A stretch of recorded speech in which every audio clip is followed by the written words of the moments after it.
Cinema Shogun here, and it has now been over 100 days since the train derailment in East Palestine, Ohio.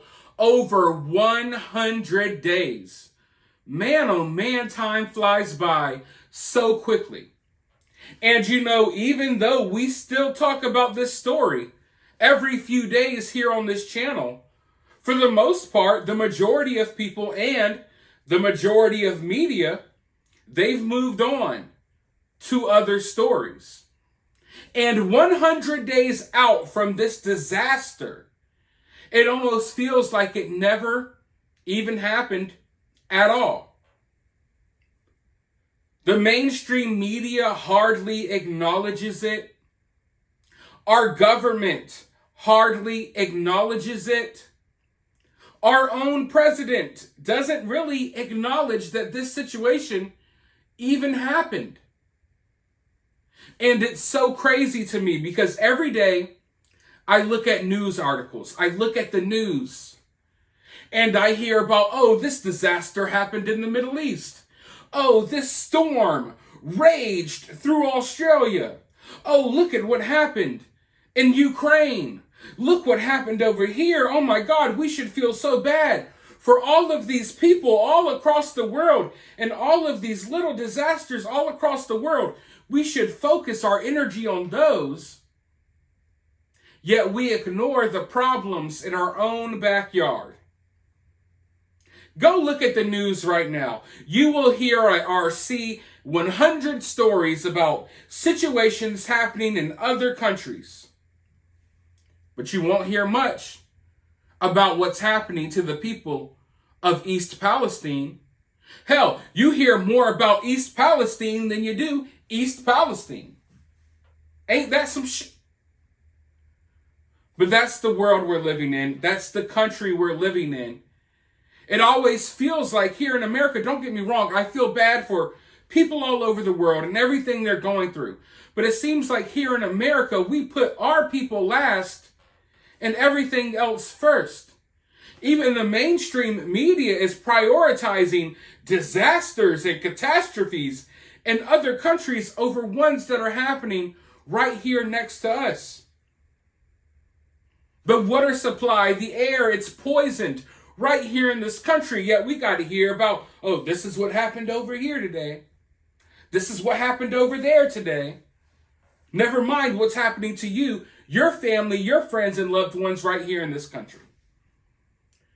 And that is, it's always going to be extremely frustrating for me. Because before we focus on the world's problems, we have to take care of our own. You don't go worrying about someone else's porch before you sweep off your own front doorstep, right?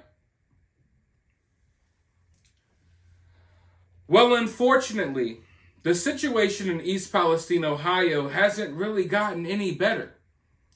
And that's another frustrating part. Because now the situation in East Palestine is much worse than it was on day 1 and day 2 and week 1 and week 2. When all of the media was there focusing on the situation. You see, once the media left, that's when things got worse because it takes time for people to start experiencing the effects of being exposed to these chemicals. It takes time for the chemicals to seep and spread through the water and seep into the soil. To the point there are buildings, random businesses in East Palestine, Ohio that probably don't even realize that y'all got chemicals and stuff settling in the soil underneath your homes and businesses that will cause problems in the future. But I could go off all day. This story always gets my blood boiling, but I want you all to hear from some of the residents of East Palestine, Ohio. You know, I think it's important to amplify what these people have to say.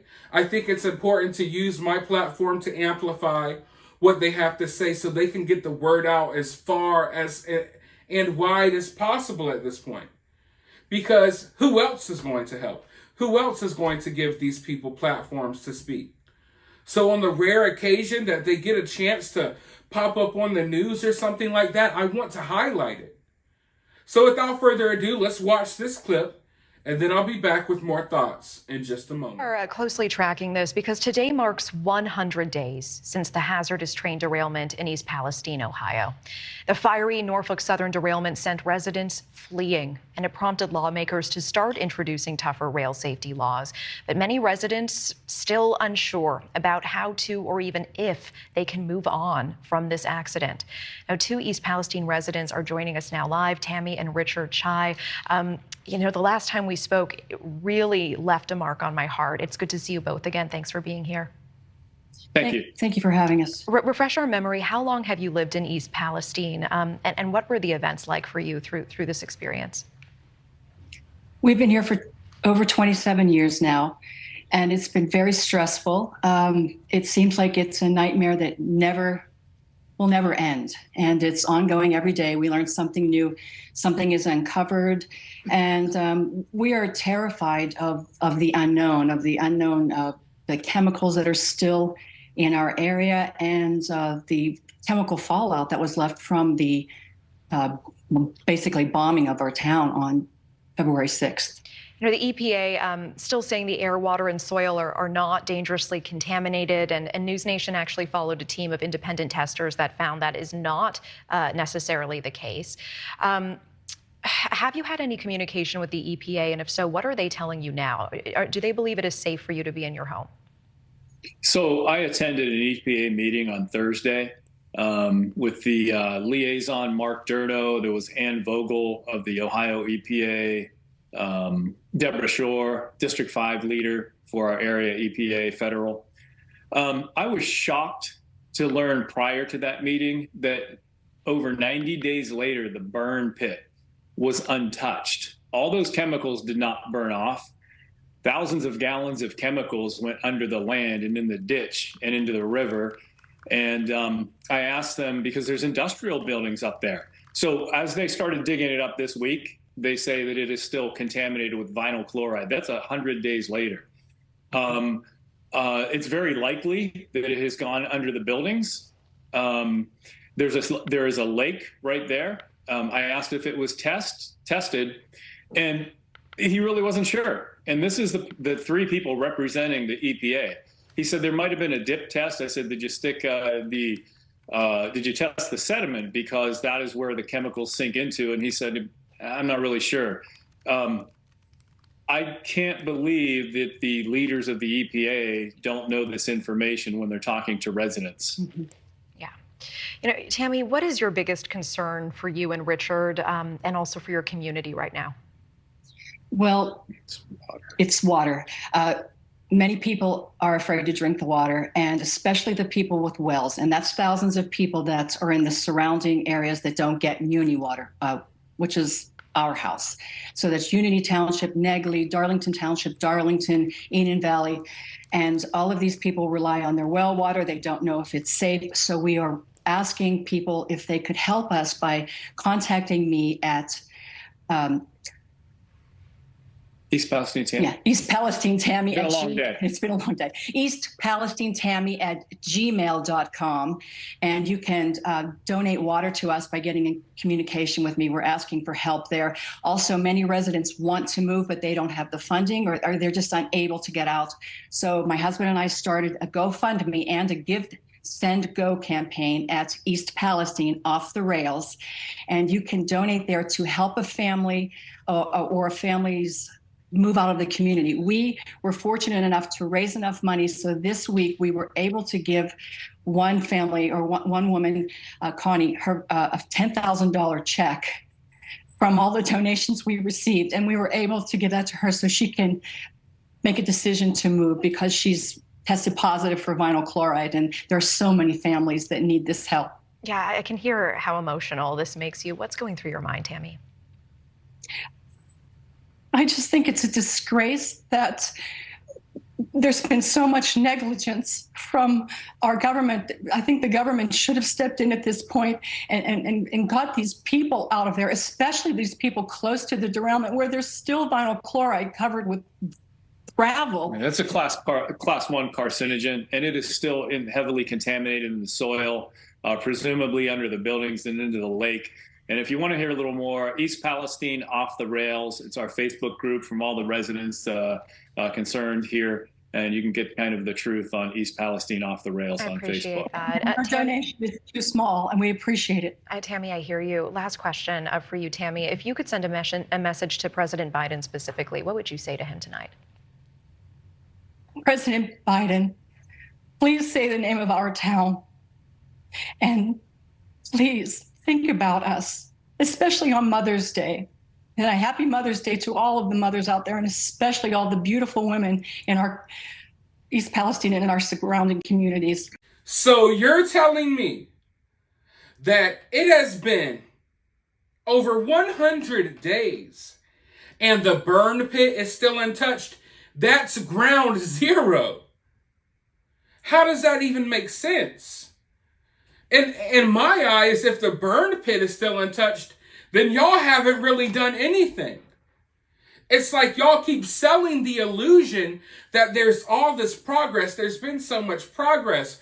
We're shipping so much toxic waste out of East Palestine and dumping it in other cities. You know what I mean? But like, if the burn pit, ground zero, is untouched, then they haven't really gotten far at all. They haven't really done much.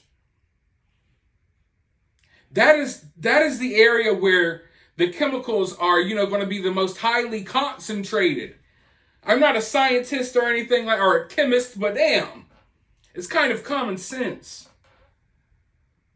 So the fact that the burn pit is just still sitting there with these chemicals seeping down into the soil, and then when it rains, when it gets hot, the chemicals kind of come out the soil, go up into the air, and then they rain down on your heads and go into more soil, and it just happens over and over again, and the chemicals spread far and wide all across this town until not a single square inch is left untouched. 100 days out, they haven't even made it to the burn pit. What? It's almost laughable because it's like the level of incompetence is like something you would see in a Monty Python comedy movie. Are we watching the EPA or are we watching Will Ferrell? Like, a Will Ferrell movie. Like, what is happening here? And then no one can get a direct answer from these people about anything. Their story flip-flops and changes. And from what he said, he talks to the EPA and they don't even know if they tested the lake that's right here by the burn pit. I don't know, maybe we put a dipstick in there, I don't know.